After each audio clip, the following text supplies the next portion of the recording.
أعوذ بالله من الشيطان الرجيم بسم الله الرحمن الرحيم هو الله الذي لا إله إلا هو عالم الغيب والشهادة هو الرحمن الرحيم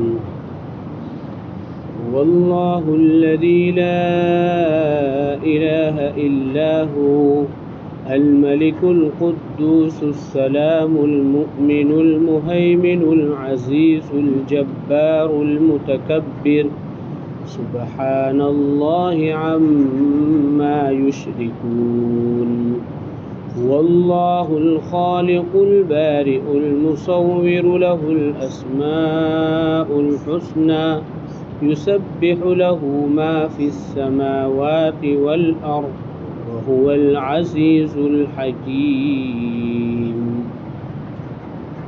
شروع اللہ کے نام سے جو بڑا مہربان نہایت ہی رحم والا ہے۔ یہ سورہ حشر کی آخری آیتیں پڑھی جا رہی ہے 2 ہفتے سے، اور بارہا فضیلت بھی ذکر کی گئی کہ جو آدمی صبح میں یا جو آدمی شام میں اعوذ باللہ السمیع العلیم من الشیطان الرجیم 3 مرتبہ پڑھ کے آیتیں پڑھے گا تو اس کے لیے اگر اس دن مر جاتا ہے تو شہید مرے گا، اور 70,000 فرشتے اس کے لیے دعا میں رحمت میں لگ جاتے ہیں۔ هو اللہ الذی لا الہ الا هو، وہی اللہ ہے کہ اس کے سوا کوئی معبود نہیں، عبادت کے لائق صرف اور صرف ایک اللہ کی ذات ہے۔ الملک، ملک کے معنی بادشاہ، یعنی اللہ تعالیٰ ساری کائنات کا حاکم ہے، بادشاہ ہے۔ اللہ تعالیٰ کی بادشاہت کیسی ہے؟ بعض حصے میں نہیں ہے، ساری کائنات پر ہے۔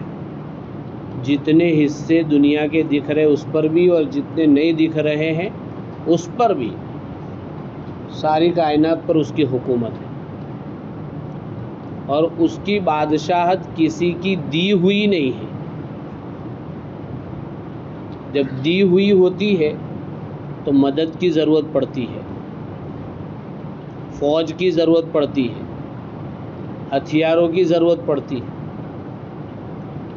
جیسے بھئی جمہوری ملک ہوتا ہے، ڈیموکریسی، تو یہ پبلک کی دی ہوئی ہوتی ہے، پھر 5 سال آتے ہیں تو ہاتھ جوڑنا شروع کر دیتے ہیں کہ 5 سال کے بعد اپنا نمبر لگے گا کہ نہیں لگے گا۔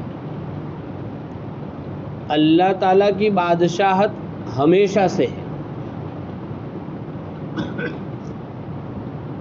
پہلے سے کائنات تھی یا نہیں تھی، ہمیشہ سے اللہ بادشاہ ہے۔ عارضی وقتی 5 سال کی 10 سال کی اللہ کی حکومت نہیں، اور اللہ تعالیٰ اپنی بادشاہت میں کسی کا محتاج بھی نہیں کہ کوئی پارٹی سپورٹ کرے، کوئی بل پاس کروانا ہے تو ان کے پارٹی کے لوگوں کو جا کے ملے، سب کو مناوے کہ بھئی آ جاؤ اس میں ہمارا سمرتھن کر دو۔ اللہ کو کسی چیز کی ضرورت نہیں۔ اسی طریقے سے حکومت چلانے کے لیے انٹیلیجنس کی ضرورت پڑتی ہے، خفیہ ایجنسیوں کی ضرورت پڑتی ہے۔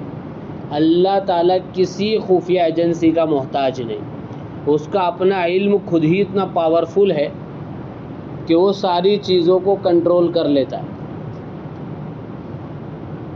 اسی طریقے سے اس سے بڑا کوئی نہیں۔ اللہ حاکم بھی کیسا ہے؟ سب سے بڑا وہ ہے، اس سے بڑا کوئی نہیں۔ دنیا میں کیا ہوتا ہے کہ مثلاً آپ کے وہاں یعنی ہمارے ملک میں کسی کی حکومت ہے، لیکن اس سے بڑا کوئی کسی اور جگہ بیٹھا ہے، اس کے اشاروں پر سب چل رہا ہے، پوری یہودی لابی اس کو چلا رہی ہے۔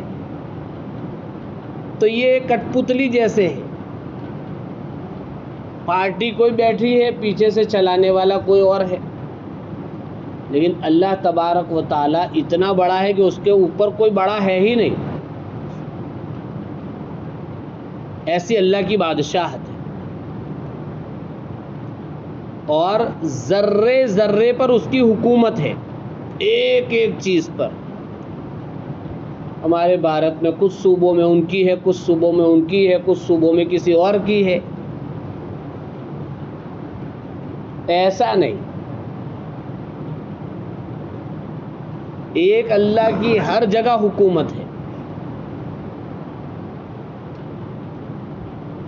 اسی طریقے سے دنیاوی حکومتیں کیا ہوتی ہے؟ تھک جاتی ہے، مانسون سیشن کر کے تھک جائے گی، پھر دوسرے 4 مہینے تک کوئی سیشن نہیں ہوگا، کروڑوں روپے بگاڑ کے بھی کچھ بھی کام نہیں. تو اللہ تعالیٰ اپنے نظام کو چلانے میں نہ تھکتا ہے، نہ ہارتا ہے، نہ عاجز ہوتا ہے، نہ اس کو نیند آتی ہے.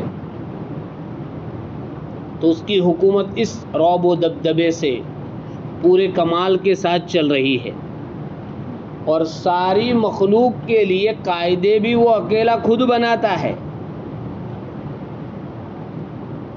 یہاں تو قاعدہ کوئی اور بناوے، نافذ کوئی اور کرے، سمجھاوے کوئی اور. پھر بھی ان کی سمجھ کتنی کہ امینڈمنٹ پر امینڈمنٹ، امینڈمنٹ پر امینڈمنٹ، ہر بل میں امینڈمنٹ ہو رہا ہے. نہیں سمجھے؟ پھر امینڈمنٹ ہو کر بھی نافذ نہیں ہو رہا ہے، رول نہیں بن پا رہا ان سے. بل پہ بل 2 منٹ میں پاس کر رہے ہیں. بنانے والے بھی ان پڑھ، سنانے والے بھی ان پڑھ، پاس کرنے والے بھی ان پڑھ، یعنی ناقص معلومات. وہ اپنی تھوڑی سوچ کے مطابق بناتے ہیں. تو سب کے برابر کا نہیں ہوتا ہے قانون، کسی نہ کسی کو وہ اس کے خلاف جاتا ہے. اس لیے ہر قانون پر احتجاج. لیکن اللہ تعالیٰ ایسا کہ اکیلے قانون بناتا ہے، اور جس کو ماننا سب کو پڑتا ہے، کوئی اس قانون سے باہر نہیں. اللہ تعالیٰ کی حکومت ایسی. اور اللہ تعالیٰ کو اپنے قانون منوانے کے لیے زبردستی کی ضرورت نہیں، فورس کی ضرورت نہیں. وہ اپنا قانون دے دیتا ہے، اختیار دے دیا، مانو نہ مانو عدالت فیصلہ کرے گی. اور دنیا میں کیا ہوتا ہے؟ قانون کو جبراً منوایا جاتا ہے. ایسے ہوتا ہے، لاٹھیوں سے منوایا جاتا ہے، دھمکیوں سے منوایا جاتا ہے، زبردستی منوایا جاتا ہے، جھوٹ بول بول کے منوایا جاتا ہے. اللہ کو ان سب تکلفات کی کوئی ضرورت نہیں. اور اللہ تعالیٰ ہر انسان کی شہرگ کے قریب ہے. انسان جتنا خود اپنے بارے میں نہیں سوچ سکتا، اتنا اللہ جانتا ہے. علیم بذات الصدور، اس کے دل و دماغ میں کیا چل رہا ہے. آج تو یہ ہمارے موبائل سے وہ تھوڑا اندازہ لگاتے کہ بھئی کیسی ویڈیو دیکھتا ہے، تو اس سے اندازہ لگاتا کہ اس کی سوچ کیسی ہے، کیسے لوگوں کے کانٹیکٹ میں ہے تو سوچ. لیکن اللہ تعالیٰ کو ایسے کسی چیز کی ضرورت نہیں، خود بخود پوری فائل اللہ کے سامنے ہے. تو ایسی اللہ کی بادشاہ ہے. تو یہ اللہ تعالیٰ کی صفت ملک جو ہے، اس کا یہ کچھ تعارف ہے کہ اللہ بادشاہ کیسا ہے. کچھ پورا تعارف تو کسی انسان کے بس میں ہی نہیں کہ کر سکے. جب ہم اللہ کو جانتے ہیں کہ وہ اللہ اس صفات کا مالک ہے، تو ہمارے اوپر اگر ہم اس سوچ کے ساتھ چلیں گے تو آدمی کی زندگی میں کافی تبدیلی آئے گی کہ میرا اللہ ایسی حکومت کا مالک ہے. تو آدمی کی زندگی میں خود بخود پریورتن آئے گا. آتا ہے، خود بخود آتا ہے کہ اللہ تعالیٰ کی نظر ہر چیز پر ہے، اللہ ایسا بھی ہے، اللہ ایسا بھی ہے. تو یہ اللہ کی ایک صفت ہے الملک. دوسری صفت ہے القدوس. القدوس کے معنی پاک، ہر عیب سے پاک. اللہ میں کوئی عیب نہیں، اور اللہ کے کسی کام میں کوئی عیب نہیں، اللہ کے کسی قانون میں کوئی عیب نہیں. ہر کام، یہ تو ہماری عقل کیونکہ چھوٹی ہے، اس لیے بہت ساری چیزوں میں ہمیں نقص نظر آ جاتا ہے. کبھی کبھی انسانوں کو کوئی آبجیکشن ہو جاتا ہے، اعتراض ہو جاتا ہے، کارن معلوم نہیں ہوتا ہے، سبب معلوم نہیں ہوتا ہے، تو اس کی وجہ سے کیا کہتے ہیں، اعتراض کرتا ہے. لیکن بعد میں اس کو پتہ چلتا ہے نہیں کہ یہ بہت صحیح تھا، اللہ تعالیٰ کا فیصلہ بہت صحیح تھا۔ تو قدوس اللہ تعالیٰ کی صفت ہے کہ اللہ ہر عیب سے پاک ہے۔ اس کے بعد تو اللہ نے جتنے احکام دیے نا اس میں بھی کوئی عیب نہیں ہے، لہذا سمجھ میں آوے کہ نہ آوے بولو کیا کرنے کا، عمل کرنے کا۔ کیونکہ ہماری عقل کا کتنا گرام ہے وہ معلوم نہیں، وہ بھی نہیں معلوم، تو اتنی چھوٹی سی گرام عقل اتنے بڑے بادشاہ کی حکم کی حقیقت کو کہاں سمجھ سکتی ہے، اس کی کیپیسٹی سے باہر ہے۔ اس کے بعد ایک صفت ذکر فرمائی السلام۔ سلام کا مطلب یہ ہے کہ اللہ تعالیٰ دنیا کے انسانوں کو سلامتی دیتا ہے۔ سلامتی دینے والی ذات کون ہے؟ اللہ کی ذات ہے۔ یہ جنات شیاطین جو ہے ہر وقت فکر میں رہتے ہمیں، لیکن اللہ تعالیٰ نے ہمارے ساتھ فرشتے لگا رکھے، تو اس سے ہماری سلامتی کا کام لیا جا رہا ہے۔ اسی طریقے سے اللہ کی ذات بھی سالم، اس میں بھی کوئی عیب نہیں۔ اللہ کی ہر صفت، اللہ کی جو 99 صفت ہم پڑھتے ہیں اس میں سے 15 صفت یہاں ہے، تو اللہ کی ہر صفت بے عیب ہے۔ یعنی کبھی کبھی لوگ کیا کہتے ہیں کہ بھئی کہ اللہ شدید العقاب ہے، بہت پکڑنے والا ہے، تو بھئی اللہ ایسا؟ اللہ تو رحیم کریم پھر پکڑنے والا، تو اس میں کوئی عیب نہیں، پکڑنے کی بھی ضرورت پڑتی ہے، اور دوسری طرف اللہ رحیم بھی ہے، کریم بھی ہے، تو اللہ سلامتی دینے والا ہے۔ آخرت میں بھی سلامتی دے گا، یہاں بھی سلامتی دے گا۔ ہم نے جو مذہب مانا اس کا نام ہی سلامتی والا، اسلام۔ مسلمان کس کو کہتے ہیں؟ جو دوسرے کی سلامتی کا ذریعہ بنے۔ جنت کا نام دارالسلام۔ مسلمان کی تعریف کیا کی حدیث میں؟ المسلم من سلم المسلمون من سلم المسلمون من لسانه ویدیہ۔ مسلمان وہ ہے کہ جس کی زبان سے اور ہاتھ سے کوئی دوسرا پریشان نہ ہو۔ تو اللہ تعالیٰ کی صفت سلام، اسی لیے ہمیں سلام کرنے کا حکم دیا۔ یہ سلام اللہ کی صفت ہے۔ نماز کے بعد بھی اللہم انت السلام، یہ اللہ تو سلام ہے۔ ومنک السلام، سلامتی تیری طرف سے ہی آئے گی۔ یہ دعا منگوائی۔ آپس میں ملاقات کے وقت کیا کہا؟ سلام، السلام قبل الکلام۔ پہلے سلام ہوگا، اس کے بعد بات چیت ہوگی۔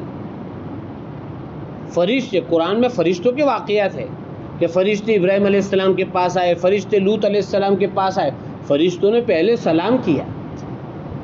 آدم علیہ السلام کو اللہ تعالیٰ نے بنایا تو آدم علیہ السلام کو کہا کہ وہ فرشتوں کی جماعت بیٹھی وہاں جاؤ اور سلام کرو، اور وہ جو جواب دیں یاد رکھیو یہی تمہارا سلام جواب ہوگا۔ اور آج ہمارے وہاں سلام چھوٹ گیا۔ بھئی میں فون کر رہا ہوں، معلوم ہے کہ حنین بھائی ہے، فلاں بھائی ہے، میں مسلمان کو فون کر رہا ہوں تو یا پھر میرے اوپر فون آ رہا ہے، نمبر سیو ہے، پھر بھی او بھائی کیسا ہے؟ اللہ بھائی سلام تو کر۔ سلام کو شرم سمجھا جا رہا ہے۔ حدیثوں میں آیا کہ گھر سے نکلو نہیں تو اپنے گھر میں سلام کو امانت رکھ کے جاؤ، السلام علیکم کہہ کے جاؤ۔ خالی گھر میں جاؤ نہیں تو ابھی کہا السلام علینا وعلی عباد اللہ الصالحین۔ اپنی گاڑی کھول رہے، اس میں کوئی نہیں ہے، ہم ہی کھول رہے، اپنا روم کھول رہے اکیلے، تو سلام۔ حضور صلی اللہ علیہ وسلم مدینہ میں گئے تو مدینہ میں اوس اور خزرج جو قبیلے تھے بہت دشمنی تھی، تو اللہ تعالیٰ کی طرف سے یہی آیا کہ افشوا السلام بینکم، کہ آپس میں سلامت، اتنا سلام اتنا سلام اتنا سلام پھیلاؤ کہ سلامتی ہی سلامتی ہو جائے۔ تو اللہ تعالیٰ کی صفت سلام ہے، اور ہمارے سلام میں انگریزوں کے وہاں گڈ آفٹرنون، گڈ ایوننگ اور گڈ نائٹ، اس میں کوئی مزہ نہیں ہے۔ ہمارے وہاں 24 گھنٹے کی یہ دعا ہے، اور اس کو پڑھنے سے آدمی کو سلامتی ملتی ہے۔ تو سلام کو خوب رواج دینے کی ضرورت ہے۔ اپنے بچوں سے بھی سلام کروائے، خود بھی کرے۔ سلام کے پورے احکام آئے۔ پھر غیر مسلم سلام کرتا ہے تو کیا کرے، غیر مسلم سے ملاقات کا موقع ہے تو کیا کریں گے، یہود سے ملاقات کریں گے تو کیا کریں گے، پوری تفصیلات آئی۔ تو ہمیں سلام کے آداب سیکھنے۔ ہمارے وہاں جھک کر سلام نہیں ہے، اشاروں سے سلام نہیں ہے، منہ سے سلام ہے۔ ہاں دور سے ہے وہ بہت دور ہے تو ہم سلام کریں گے، بہت چلانا نہیں، السلام علیکم، لیکن ہاتھ بھی یوں کر دیں گے تاکہ اس کو پتہ چلے کہ سلام کیا. اسی طرح گاڑی پر ہوتے ہیں تو سلام کر کے ہارن بجا دیتے ہیں. بہت زور سے سلام کریں گے تو روڈ پہ انتشار ہوگا، تو ہارن بجا دیتے. تو سلام تو بولنے کا، خالی ہارن سلام کے لیے کافی نہیں ہے. وہ اشارہ ہے کہ بھئی میں نے سلام کیا، آپ تو جواب دے. تو آدمی منہ سے جواب دے کر ہارن لگا دے تاکہ پتہ چل جاوے کہ سلام ہوا. فون پر ہو کسی کے وہاں جاوے، سلام کو خوب پھیلانے کی ضرورت ہے، چونکہ ہم سب کو سلامتی کی ضرورت ہے. اور جو سلامتی کے ساتھ یعنی سلام کو رواج دے گا، انشاءاللہ وہ دل کی سلامتی کے ساتھ اللہ کے وہاں جائے گا. اور اللہ کے وہاں بھی کون سا دل چلے گا؟ بقلب سلیم. لا ينفع مال ولا بنون، مال بھی کام نہیں دے گا، بیٹے بھی کام نہیں دیں گے.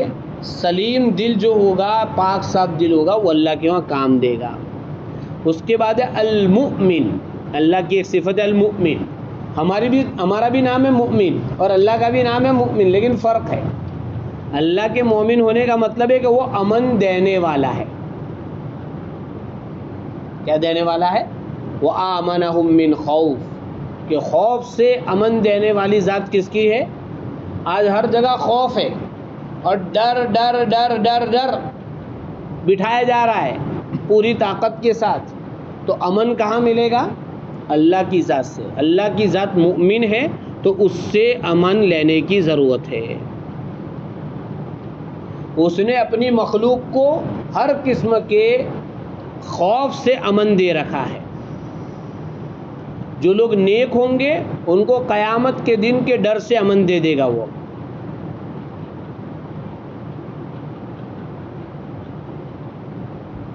تو اللہ مومن ہے اور بندہ بھی مومن ہے، دونوں کے ایمان میں فرق ہے. اس کے بعد ایک صفت ہے المہیمن. مہیمن کے معنی نگرانی کرنے والا، اسی طریقے سے حفاظت کرنا. تو اللہ تعالیٰ مہیمن ہے. مہیمن کے ایک معنی لکھے شاہد، یعنی واچ کرنے والا. تو ہم اللہ کہتے بھائی تمہیں سی سی کیمرانی نظر ما چھو، تو آدمی سیدھا سیدھا رہتا ہے وہاں پہ. تو ہم تو اللہ کے سی سی کیمرے میں ہر وقت ہے، جہاں دنیا کے سی سی کیمرے لگ بھی نہیں سکتے. آج بھی دنیا میں کئی جگہ ایسی کہ لائٹ نہیں ہے، لیکن اللہ کا سی سی کیمرہ وہاں کام کر رہا ہے. دنیا کے سی سی کیمروں میں کبھی ایسا ہوتا ہے کہ آواز نہیں آتی. سی سی کیمرہ میں بھی ادھر ادھر کرے تو کچھ آتا نہیں، بیچ میں کٹ ہو جاتا ہے. وہ بجلی نہ ہو یا اس کی کیپیسٹی سے باہر ہو جاوے، اس کی مدت باہر ہو جاوے. کسی میں 3 مہینے کی کیپیسٹی، 3 مہینے ختم ہو تو ختم اندر سے سب. تو اللہ کے کیمرے ایسے نہیں. مہیمن، پوری چیز پر اللہ تعالیٰ کی نظر ہے. اس لیے اللہ تعالیٰ کی ان صفات کا ہمیں استحضار کرنے کی ضرورت ہے تاکہ ہم اپنی زندگیوں کو صحیح کر سکیں. اللہ تبارک تعالیٰ ہمیں اللہ کی ذات و صفات پر جیسا ایمان لانا چاہیے ایسا ایمان لانے کی توفیق عطا فرماوے. وآخر دعوانا الحمدللہ. سبحان اللہ بحمدہ.